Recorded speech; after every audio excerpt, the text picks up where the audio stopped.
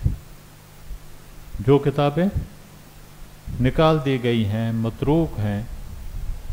اب ہمارے طالب علم کیا ہمارے مدرسین کو بھی ان کتابوں کے نام نہیں آتے.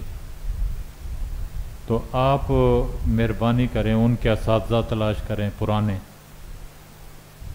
تو اور نہیں تو 5-10 کتابیں ہی آپ پڑھانا شروع کر دیں تو ہماری یہ جو میراث گم ہو رہی ہے یہ پھر ہم میں واپس آنا شروع ہو جائے گی. تو انہوں نے جس طرح مسکرا کر جیا جیا کی تو میں نے سمجھا کہ ہونے والا کچھ نہیں ہے، کچھ ہونے والا نہیں ہے.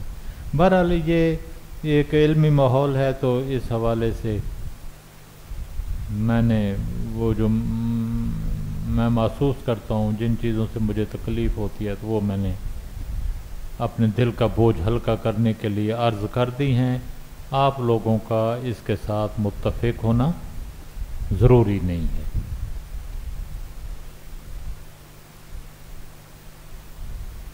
باقی میرے اساتذہ میں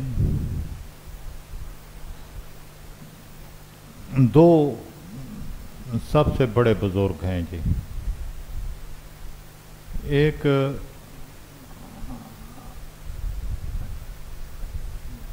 امام اہل سنت حضرت مولانا سرفراز خان صاحب صفدر رحمۃ اللہ علیہ نصرت العلوم گجرانوالے والے، وہ میرے استاد ہیں. اور ایک ان کے چھوٹے بھائی تھے صوفی عبد الحمید سواتی رحمۃ اللہ علیہ، وہ بھی میرے استاد تھے. اور یہ 1975 میں ان کے پاس تکمیل کے لیے گیا تھا تو پڑھتا تھا. مولانا سرفراز خان صاحب کے پاس میں نے قرآن شریف کا ترجمہ سبقاً پورا ترجمہ ان سے پڑھا. ان کی صبح سب سے پہلی کلاس جو ہوتی ہے وہ ترجمہ کو ہوتی تھی نصرت العلوم میں.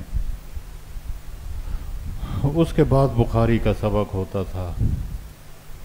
تو ترجمہ میں نے بالاستیاب سبقاً ان سے پڑھا، بخاری شریف میں نے سبقاً دوبارہ ان سے پڑھی، پھر اس کا امتحان بھی دیا۔ شرح عقائد خیالی آپ پڑھاتے ہیں؟ نہیں ہیں۔ ہمیں استاد بتایا کرتے تھے کہ پرانے زمانے میں جو مدرس خیالی پڑھاتا تھا تو اس کے گھر پہ جھنڈا لگا ہوتا تھا، دور سے پتہ چلتا تھا کہ یہ بندہ خیالی پڑھاتا ہے۔ اتنا پرانے زمانے میں تھا۔ استاد جی ایک شعر بھی سنایا کرتے تھے کہ خیالی را خیالات بلند است، این جا نہ جائے گل احمد نہ جند است،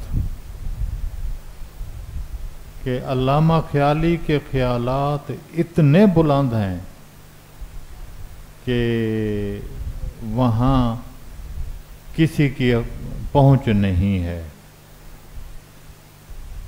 علامہ جند جیسے پائے کے لوگوں کو شاعر کہتا ہے کہ وہاں رسائی نہیں تھی۔ تو میں نے شرح عقائد خیالی 2 دفعہ پڑھی، ایک دفعہ یہاں پنجاب میں، پھر نصرت العلوم گیا تو حضرت شیخ کے پاس یہ سبق تھا شرح عقائد خیالی کا، تو پھر میں نے دوسری دفعہ ان سے پڑھی۔ اور حضرت شیخ کا طریقہ یہ تھا کہ جہاں وہ بڑے سبق پڑھاتے تھے، مثلا ترجمے کا سبق ان کے پاس تھا، بخاری ان کے پاس تھی، شرح عقائد خیالی ان کے پاس تھی، تو اس کے ساتھ ایک بالکل چھوٹا سبق بھی پڑھاتے تھے۔ اور اس سال ان کے پاس نور الازاح تھی، پہلے تو پڑھائی جاتی تھی مغل میں، اب وہ بھی نہیں پڑھائی جاتی، بس قدوری پڑھاتے ہیں۔ تو میں نے پھر نور الازاح بھی ان سے پڑھی۔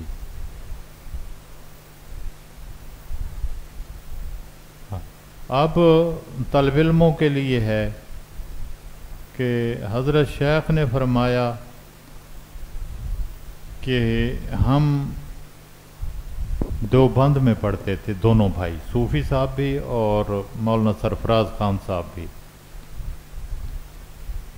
انہوں نے کہا کہ پورے سال میں، دورے کے سال میں، پورے سال میں نہ میرا کوئی ناقہ ہے ایک سبق کا بھی، نہ صوفی عبدالحمید کا کوئی ناقہ ہے ایک سبق۔ آج کل طالب علموں کو اس کی قدر بالکل نہیں ہے، بہت زیادہ چھٹیاں کرتے ہیں، بہت زیادہ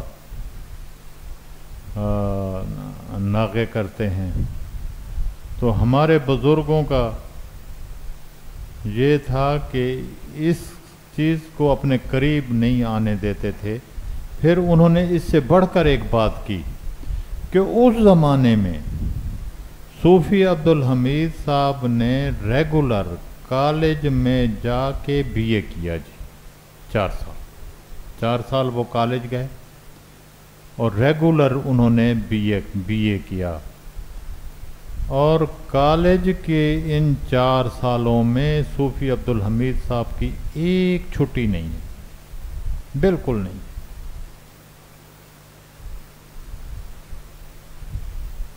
خود میرے والد صاحب جب یہ دیوبند گئے، 1 سال انہوں نے ڈھابیل میں گزارا، دوسرا سال پھر دیوبند میں آ کے انہوں نے دورہ کیا۔ تو وہ فرماتے تھے کہ گھر سے کوئی چٹھی آتی تھی میں نہیں پڑھتا تھا، مدرسے کے اندر قدم رکھا تو گھر سے آیا ہوا کوئی پیغام، کوئی خط، کوئی چٹھی، جتنے بھی آئے میں نے ایک کو بھی نہیں پڑھا، سب رکھے رہے۔ دورے کے امتحانات ہو گئے ہم سامان اٹھا کے گھر واپس آ گئے اور وہاں پھر ایک دن میں نے کھول کے تو سارے ایک ساتھ پڑھ دیے تاکہ اس میں کوئی ایسی خبر ہو کہ مجھے جانا پڑے، کوئی ایسی خبر ہو کہ والد صاحب بیمار ہیں، کوئی ایسی خبر ہو کہ والدہ فوت ہو گئی ہے، وغیرہ وغیرہ وغیرہ، تو مجھے پتہ ہی نہ چلے کہ مجھے یہاں سے جانا پڑے۔ تو اس غرض سے اتنا اہتمام کرتے تھے۔ پھر ایک طالب علم جب ایک چھٹی کرتا ہے تو وہ ایک نہیں ہوتی، وہ 4 چھٹیاں ہو جاتی ہیں۔ مثلا کل چھٹی کرنی ہے تو آج سے اس کا دل دماغ اچاٹ ہو جاتا ہے، کوئی توجہ اس کی اپنے اسباق کی طرف نہیں ہوتی کہ کل میں جا رہا ہوں۔ وہ چلا گیا، ایک دن کی چھٹی ہے، پھر اگلے دن آئے گا، وہ دن اور اس کا اگلا دن اس کی طبیعت نہیں لگے گی۔ نام کی تو ایک چھٹی ہوتی ہے لیکن اس کے ساتھ بیڑا غرق ہوتا ہے 4 دنوں کا، 4 دنوں کا نقصان ہو جاتا ہے۔ اور آپ جب یہاں سے فارغ ہو کر چلے جائیں گے پھر آپ کو اس چیز کی قدر آئے گی کہ یہ چھٹیاں کر کے ہمارا نقصان کتنا ہوا ہے، اور پھر اس کی تلافی نہیں ہو سکتی۔ تو طالب علم کے لیے سب سے ضروری یہ ہوتا ہے کہ وہ پوری کوشش کر کے حاضری کو برابر رکھے۔ 1 سال ہوتا ہے، گزر جاتا ہے، پھر آپ نے سارے کام کرنے ہیں، تو یہ 1 2 سال 4 سال جو ہیں، یہ اگر آپ بھرپور توجہ کے ساتھ انہماک کے ساتھ تعلیم حاصل کر لیں تو یہ آپ لوگوں کے ہی کام آنے والی چیز ہے۔ اور جب میں نے بخاری پڑھی حضرت شیخ سے تو پھر انہوں نے مجھے سند لکھ کے دی۔ تو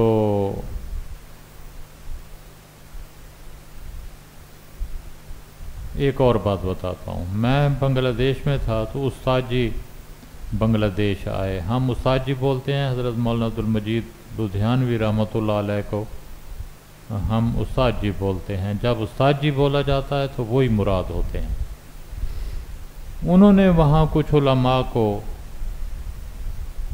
سند حدیث کی اجازت دی، تو اور اپنی گفتگو میں انہوں نے فرمایا کہ یہ سند عالی ہے، میرے پاس سند عالی ہے، اور عالی سند وہ ہوتی ہے جس میں کم سے کم واسطے ہوں، کم سے کم واسطے ہوں، وہ سند عالی کہی جا سکتی ہے۔ تو مجھے فرمانے لگے کہ میں چاہتا ہوں کہ تمہیں بھی میں سند دوں۔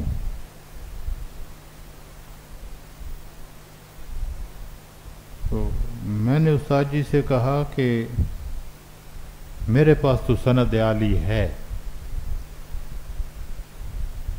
انہوں نے کہا کس کی سند ہے؟ میں نے کہا جہاں سے آپ کو ملی ہے مجھے وہاں سے ملی۔ حضرت مولانا سرفراز خان رحمۃ اللہ علیہ نے استاد جی کو سند حدیث کی اجازت دی تھی، تو وہ سند عالی ہے۔ میں نے کہا حضرت مجھے بھی آپ کو تو اجازت دی ہے، میں نے تو 1 سال ان کے پاس پڑھا ہے، بخاری پوری پڑھی ہے، پھر مجھے انہوں نے سند دی۔ تو یہ سند عالی ایسے ہے کہ حضرت مولانا سرفراز خان صفدر رحمۃ اللہ علیہ نے حدیث پڑھی مولانا حسین علی صاحب وہاں بھجرہ والوں سے۔ مولانا سرفراز خان صاحب نے حدیث پڑھی مولانا حسین علی صاحب وہاں بھجرہ والوں سے، اور مولانا حسین علی رحمۃ اللہ علیہ ڈائریکٹ شاگرد ہیں حضرت گنگوئی کے۔ تو مولانا سرفراز خان صاحب کی سند ایک واسطے سے حضرت گنگوئی سے ملتی ہے، اور ہماری سند 2 واسطوں سے حضرت گنگوئی سے ملتی ہے۔ کہ پہلا واسطہ مولانا سرفراز خان کا دوسرا واسطہ مولانا حسین علی صاحب کا، اور تیسرے واسطے میں حضرت گنگوئی۔ تو اگر آپ لوگوں کا داعیہ ہو، یہ میں مدرسین کی بات کر رہا ہوں، تو اس جامعہ کے جتنے بھی مدرسین ہیں تو میں ان کو یہ جو سند ہے مولانا سرفراز خان، حضرت مولانا حسین علی صاحب، ان دو واسطوں سے جو جا رہی ہے حضرت گنگوئی کے پاس، تو اس سند کی میں اجازت دیتا ہوں۔ اگر آپ اس کو قبول کر لیں تو یہ میرا اعزاز ہوگا جی۔ چپ ہیں حضرت کو بولتے نہیں ہیں، میں نے ٹھیک ہے جی، ہاں جی۔ تو اب میرا جانے کا بھی ٹائم ہو گیا۔ جاننا وہ جب تک ان کا دورہ مکمل نہیں ہوتا وہ اس میں شامل نہیں ہے، وہ دورہ کر لیں۔ ان کو تو میں شاید بھول جاؤں یا یہ مجھے بھول جائیں، تو آپ نے اگر سند لینی ہے دورے کے بعد تو ان کو یاد کرائیں گے، تو اس بہانے سے میں ایک دفعہ پھر آ جاؤں گا، تو آپ لوگوں کو دے کے جاؤں گا انشاءاللہ۔ دعا کرتے ہیں جی۔ اللہم صلی علی سیدنا محمد وعلی آل سیدنا محمد مبارک وسلم۔ ربنا لا تزغ قلوبنا بعد اذ ہدیتنا وہب لنا من لدنک رحمۃ انک انت الوہاب۔ سبحان ربک رب العزۃ عما یصفون وسلام علی المرسلین والحمد للہ رب العالمین۔ آمین برحمتک یا رب۔